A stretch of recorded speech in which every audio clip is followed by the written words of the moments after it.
Part 10. Getting On in Life. Chapter 43. Attachment to Significance. Some things in life appear significant. They shine out like stars in the sky as something made of substance, something important, something which bears keeping in mind. Anything can appear significant. It may be very large, like a car incident, or very small, like a casual cursed word.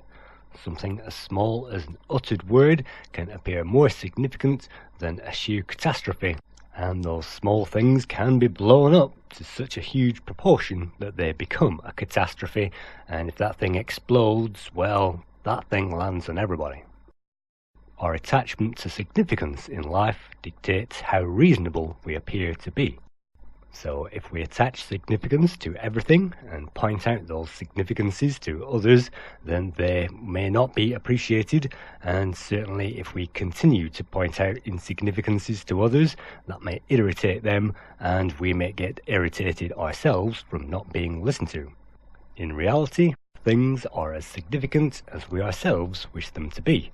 Even if others around us say that those things are very significant, we can choose whether to accept that or not.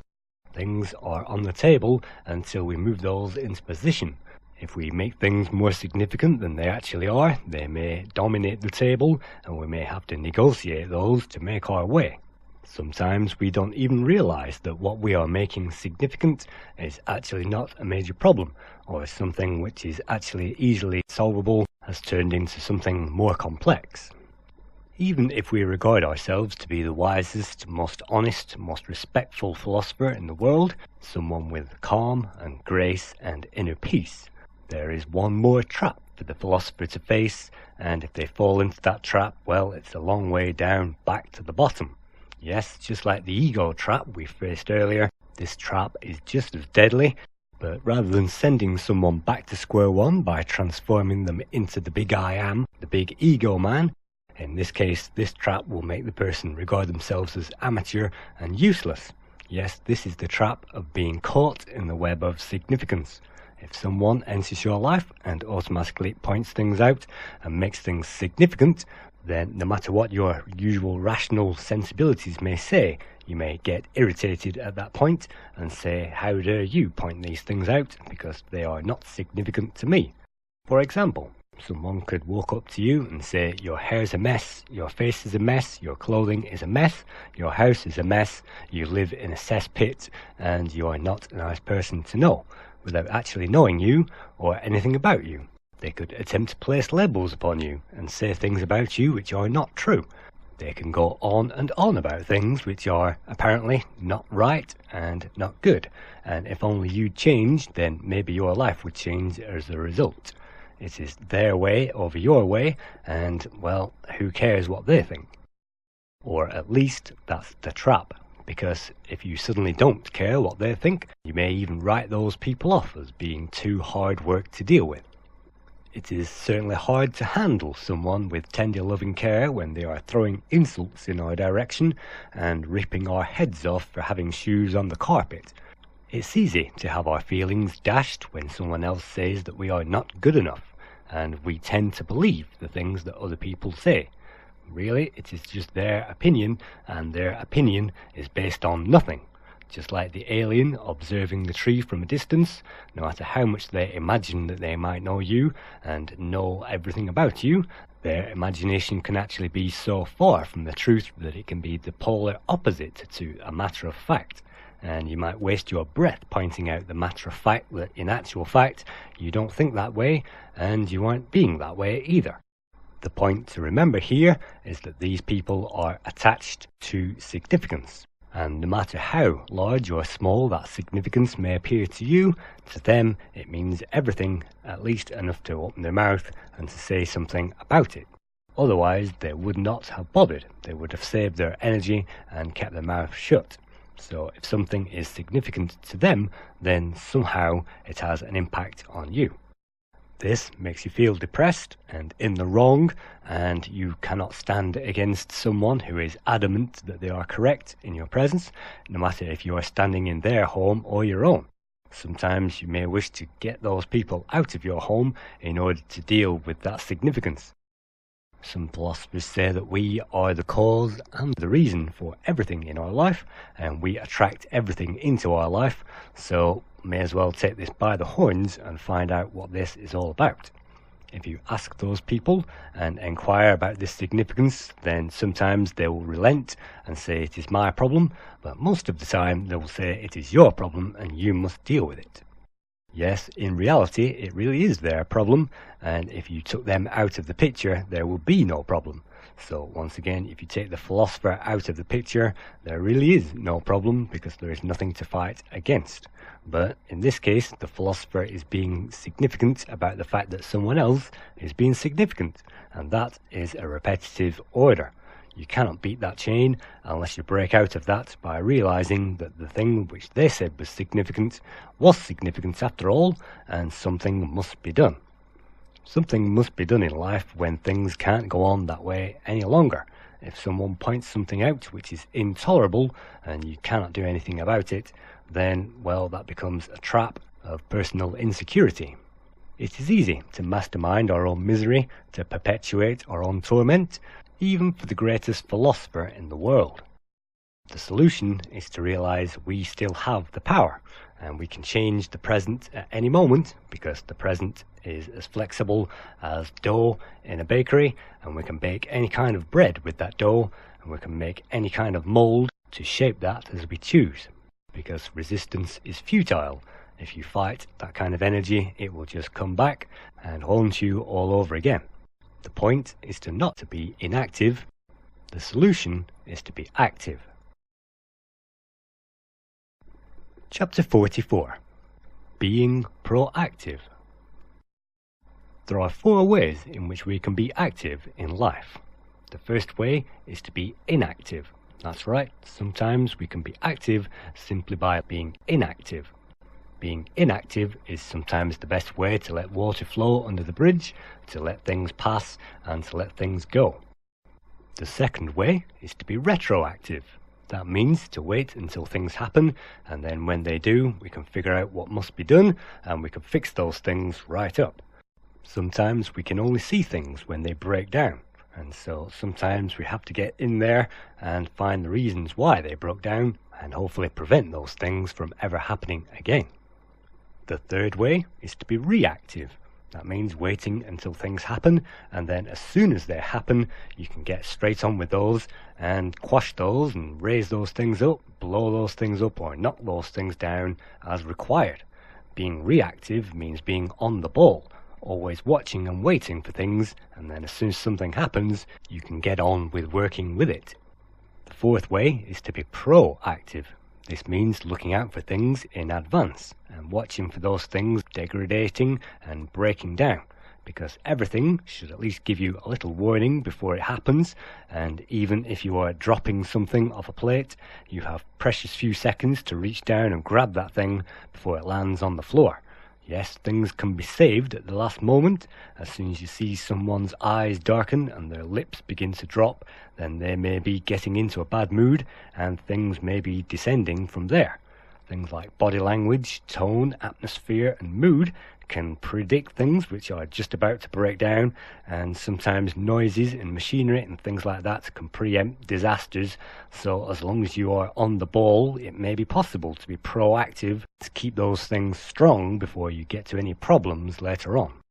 It may not always be possible to gaze into your crystal ball and predict things longer into the future. The moment has momentum. That means that the moment will carry on at that speed into the future. So things carry on as the way they are going, then that will lead to X, and that could lead to Y or Z under certain situations. The trick is to plan for X and make X strong so that it doesn't happen, with an eye out for Y in case it does happen, and, well, you have to hope that Z doesn't happen because you can't always cover every eventuality. Of course, we cannot always predict how things will turn out. So if we are trying to make something work, the best advice is to be a mixture of all the activities, being proactive to begin with and using the rest as necessary.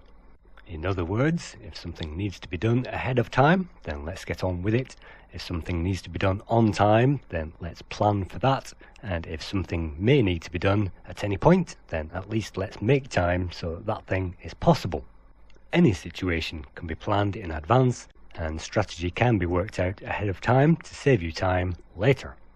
Being proactive means you are in touch with time, maybe even ahead of time, but at least in contact with the time enough to respect time and to carve out as much time as we need.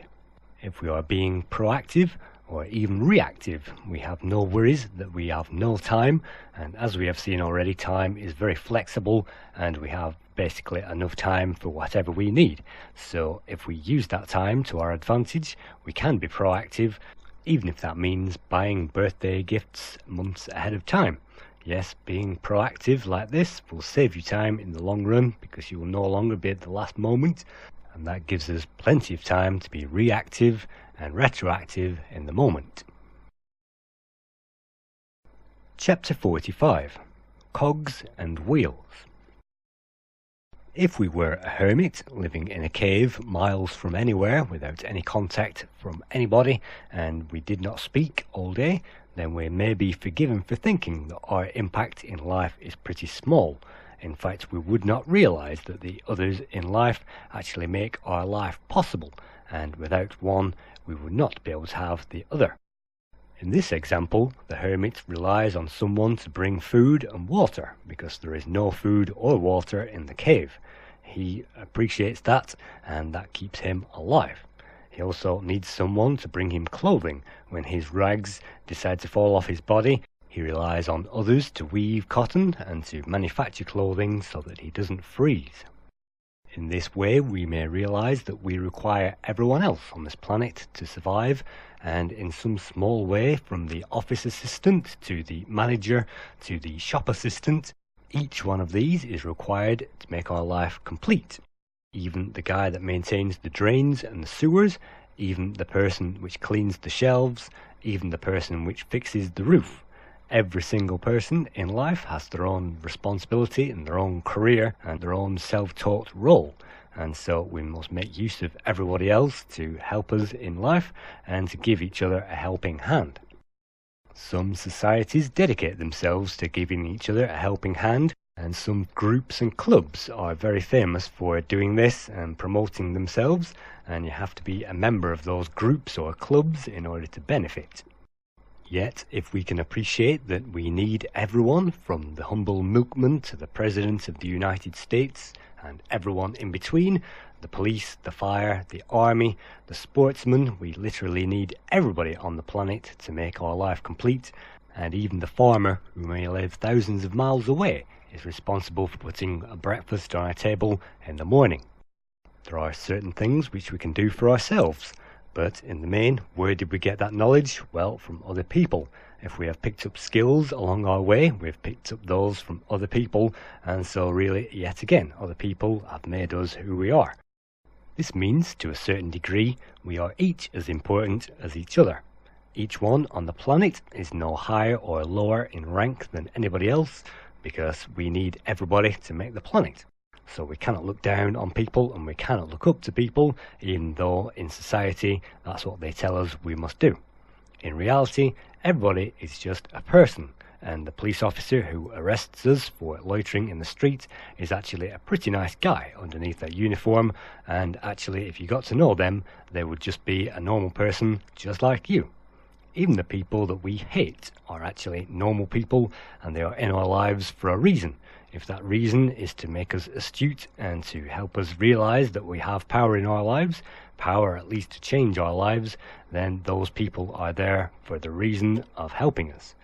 We can say goodbye to those people at any point and hello to another batch of people at any point.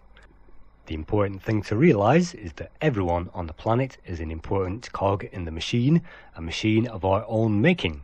Not just a medium machine and a hype machine, but also a living machine and a breathing machine, which is life. There are wheels within wheels and cogs within cogs, and someone hundreds of miles away could have a direct bearing on your life without you even knowing about it, just by speaking to your boss or by taking out your brother and marrying them. It really doesn't matter where those people come from. The fact is that those people come from all four corners of the earth. And sometimes you may have friends, maybe even on the internet, who come from all over the world, and they help you make your life complete. In this modern technological age, it is not hard to have friends from anywhere who help us with anything, from poetry and philosophy to providing helpful hints and recipes and stories.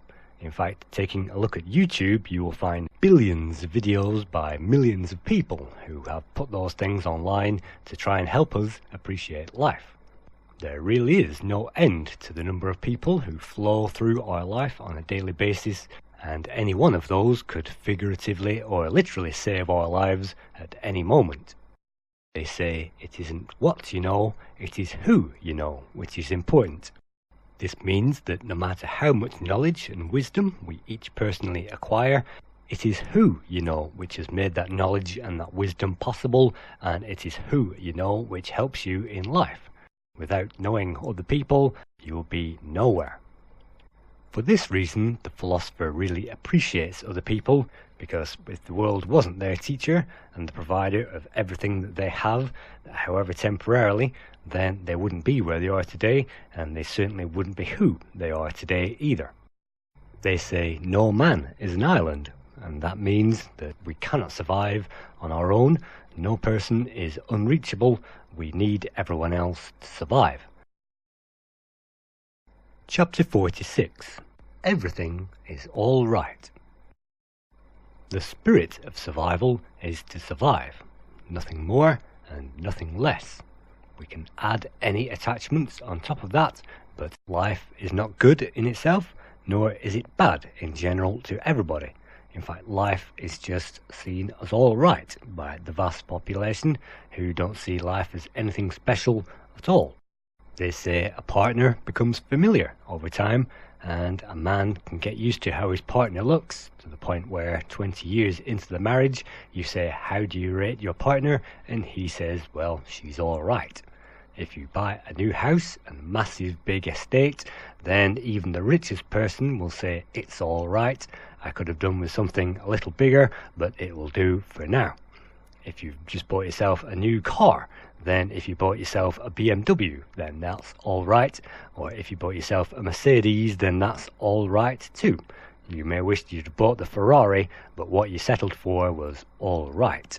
Your job is not the best job in the world. It's all right. You could have gone for a better job or a worse job, but at least the job that you are doing is all right. The weather is not amazing, but it is all right. It is not hot all year round, and it is not freezing cold all year round either. It is not in the middle of an ice age, and we are not in the middle of a desert either. So it is all right. Everything in life can be seen as bland and mundane, and to a certain point, everything in life is just all right. In fact, everything in life could be argued that it is just what it is, and it isn't what it isn't. So it is just all right, and that's all you can say. Taking a look at this from a more philosophical point of view, and using the same terminology, perhaps if we've just bought ourselves a new house, we'll say it's all right. In fact, there is nothing wrong with it. You might say that about your child. She's all right. She's not naughty all the time, she's just naughty some of the time, and in the meantime she's all right. And that really turns the head on the all right. Instead of it being a bland, mundane sound, it is now a happy, contented sound, which actually makes your life feel content and complete. Everything in life could be said to be all right, just all right, but at least all right. And if we break the word down to all right, as in all correct, then everything is fair and just as it is meant to be. Otherwise, something else would have happened in life, and that something else would have been all right. In fact, no matter where you go and no matter what you get, the best you can hope for is that it will be all right. And because that thing is all right in the first place, well, that's all you're ever going to get to begin with. Each of our lives is all right. We are competent, intelligent human beings, and each of us is living a life which is all right. You are all right. And as we saw earlier on, everything that you attempt to do is all right too, because in your mind that is the right thing to do, and if it wasn't, then you would have chosen some other path and chosen something else to do instead. Even if you turned off the motorway one junction too soon, then that was the right thing to do. And so everything in life, big and small, everything that you are faced with is actually all right. It is not harmful unless you perceive it as harm. It is not fearful unless you perceive it as such. It is all right. Chapter 47. Living your dreams. Dreams give us hope, but they also set up false expectations in life.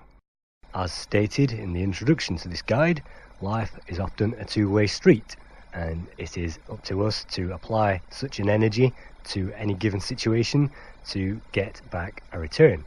Otherwise, if we don't apply ourselves, then we can't expect anything back, and if we apply ourselves too late or apply ourselves right up to the deadline, then you can't expect the results to be easy to obtain and easy to handle. Our dreams can push us on through the hard times when we really do devaluate our lives and we really do question, where am I in all this? Then sometimes our dreams can give us hope, give us that strength that we need, and sometimes strength and reassurance is the aim of most people's lives. So sometimes reassuring someone that life is perfectly fine and okay is all they need to reach the next step in their development, even if that means reaching out and taking hold of their dreams and turning that into a realization, because every step along the road towards realizing that dream is progress, and it's added weight and it's added velocity to that project. Even though that project may involve a number of challenges, that's the nature of the beast, so you must endure those challenges if you want your dreams to be realized.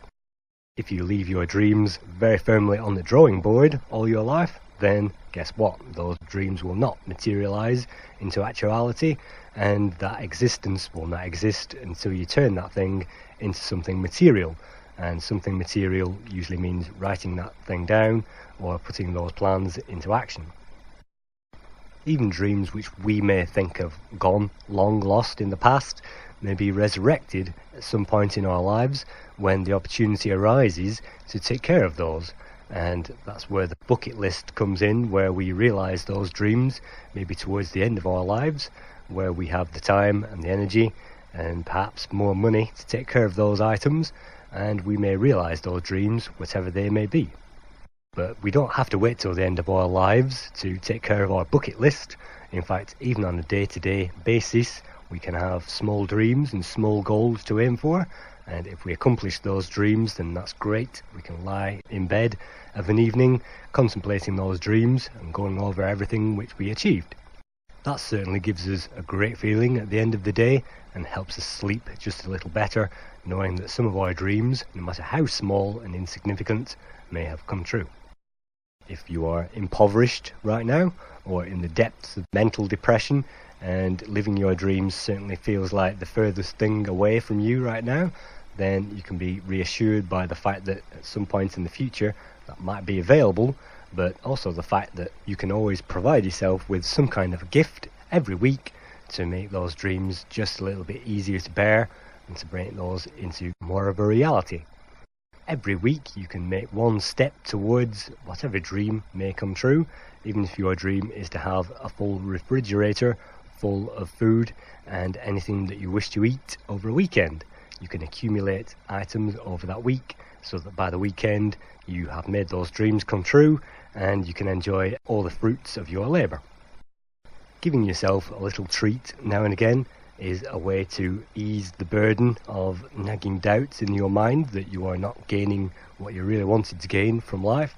And even the smallest treat, even the most insignificant item which you may buy or acquire by any other means, is a reassurance to you that life is worth living and you are living it. So giving ourselves a treat, maybe every once in a while, is a way to increase the fairness factor in our lives and to provide ourselves with the means to reassure ourselves that life is fair and that we can get those things that we really want, even if that means saving up for those things or delaying buying those things or having those things acquired for quite some time. We can hold on to those dreams and make those into reality at any point. Sometimes it is best not to rush out and satisfy those dreams straight away, because that is taking the opportunity for granted and we may not appreciate the end result. Sometimes it is the waiting game which is the most beneficial, because when you do get the item that you wanted or the situation that you wanted from those dreams, that makes the whole thing even more pleasurable and you may appreciate those things all the more. Once again, it is the journey in life which is important. It is the getting there which is the important part. It is not getting that thing in the first place, because one thing just leads to another. Where will it end? What will you settle for in life? What will the thing be which turns the corner on your life and tells you that you have enough? Well, if enough is enough already, then you already have enough, so there is nothing more to strive for. In this case, your dreams are just the cherry on top of the cake. Yes, your dreams have already come true already, and most of your dreams, which are still in the pipeline, are in the process of coming true already. Some of them are inevitable, others will have to be worked at, and some things don't come easy. Some dreams are actually your worst nightmares, whilst some dreams are the very best thing which could happen to you. In fact, sometimes the very best thing which could happen to you happens to you, and it is so miraculous that you haven't even dreamt about it. Some dreams can set you up for a fall, and certainly if you've always dreamt of finding a perfect partner, and the partner that you find isn't actually very perfect, but they are all right, then sometimes you have to swallow your dreams and actually go for what feels right rather than to follow the ideal.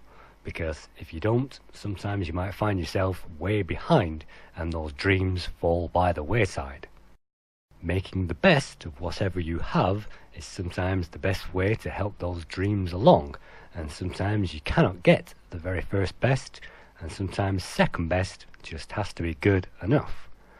While dreams can be very important to stimulate us and to encourage us in life, to make life worth living, dreams can also be too high and higher than we actually get in life.